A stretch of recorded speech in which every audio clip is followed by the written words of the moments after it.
नमस्कार मंडळी, स्वागत आहे तुमचं माझ्या यूट्यूब चॅनलमध्ये। पहा, मी आज बनवणार आहे मेथीचे पराठे। मस्त असे खमंग लागतात बरं का खायला मेथीचे पराठे। दह्यासोबत, खोबऱ्याची चटणी, शेंगदाण्याची चटणी सॉससोबत तसे पण खायला खूप छान लागतात। तर आज आपण बनवणार आहोत मेथीचे पराठे। ते मी इथे एक जुडी घेतलेली आहे मेथीची, ती निसून घेतलेली आहे। मेथी 2-3 पाण्याने स्वच्छ धुवून घेतलेली आहे, कारण की आपल्या मेथीला आहे ना माती वगैरे लागलेली असती, त्यामुळं 2-3 पाण्याने स्वच्छ धुवून घ्यायची। स्वच्छ धुवून घेतल्याच्या नंतर अशा पद्धतीने एकदम बारीक आपल्याला कट करून घ्यायची। पाय मी अशा पद्धतीने एकदम बारीक कट करून घेतलेली आहे। तर मी इथं घेतलेलं आहे गव्हाचं पीठ, ते आपण चाळून घ्यायचं आहे। आणि मी ह्या वाटीने 1.5 वाटी गव्हाचं पीठ घेतलेलं आहे। 1.5 वाटी घ्यायचं आहे अशा पद्धतीने।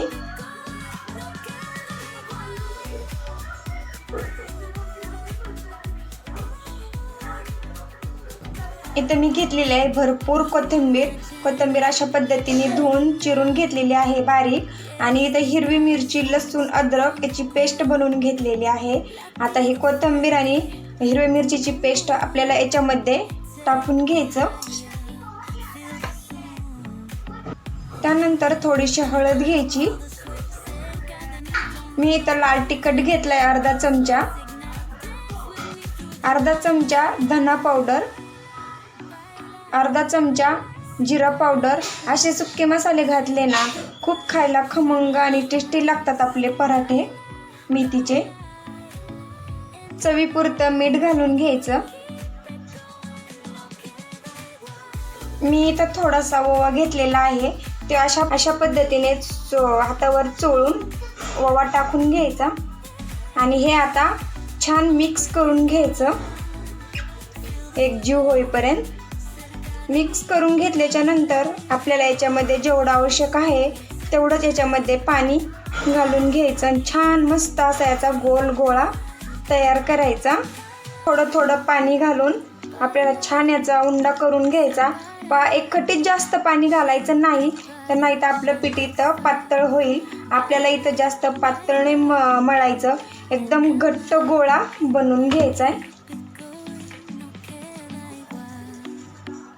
इथं आपल्याला जर वाटलं पीठ कमी आहे तर आपण मळताना नंतर सुद्धा आणखीन याच्यामध्ये पीठ घालू शकतो। मी इथं 1 चमचा तांदळाचं पीठ घेतलेलं आहे। तर तांदळाचं पीठ घातल्याने काय होतं माहिती का, आपले इथं पराठे आहेत ना एकदम कुरकुरीत होतात, खायला सुद्धा छान लागतात कुरकुरीत पराठे। त्यामुळे मी तांदळाचं पीठ घातलेलं आहे 1 चमचा। आणि छान परत एकदा आता हे मिक्स करून मस्त याचा गोळा बनवून घेऊ। मस्त असा आपला इथं गोळा बनवून झालेला आहे। 15 मिनिटं आपल्याला भिजून द्यायचे। मस्त असं आपलं इथं पीठ भिजलेलं आहे ना। अशा पद्धतीने गोल एक उंडा बनवून घ्यायचा आणि कोरड्या पिठामध्ये बुडवून छान असं गोल लाटून घ्यायचा पराठा। मी अशा पद्धतीने कोरड्या पिठामध्ये बुडवून घेतलेला आहे। आपल्याला अलगद हाताने लाटून घ्यायचा आहे, लहान मोठा। आपल्याला मोठा हवा असेल तर मोठा सुद्धा लाटून घेऊ शकता, आणि छोटा बनवायचा असेल तर छोटा सुद्धा बनवू शकता। तुम्ही टिफिनला, प्रवासामध्ये सुद्धा अशा पद्धतीने ना मेथीचे पराठे बनवून नेऊ शकता। खूप खायला छान आणि खमंग लागतात। मुलांच्या टिफिनसाठी झटपट होणारी रेसिपी आहे बरं का, मुलं सुद्धा खूप आवडीने खातात। मस्त असा मी इथं पराठा लाटून घेतलेला आहे।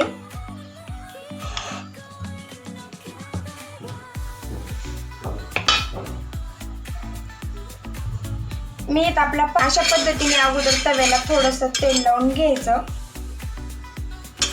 अशा पद्धतीने तेल जर लावलं ना तर छान भाजला जातो पराठा आणि खाली चिकटत सुद्धा नाही। तर अशा पद्धतीने आपल्याला गॅस जास्त फुल नाही ठेवायचा, मीडियम गॅसवरतीच पराठा भाजून घ्यायचा। मीडियम वरून सुद्धा थोडंसं तेल लावून घेतलेलं आहे।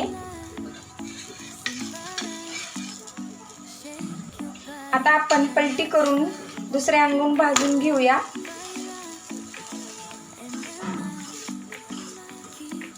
सर्व अशाच पद्धतीने आपल्याला इथं पराठे बनवून घ्यायचे।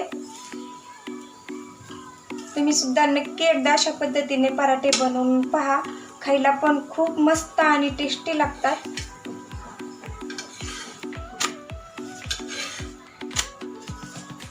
मस्त असे माझे इथे मेथीचे पराठे तयार झालेले आहेत, पाहू शकता एकदम मऊ लुसलुशीत पण झालेले आहेत आणि असं कुरकुरीत सुद्धा झालेले आहेत। तर दह्यासोबत, सॉससोबत, खोबऱ्याची चटणी, शेंगदाण्याची चटणी आपण तशी सुद्धा आपण खाऊ शकतो।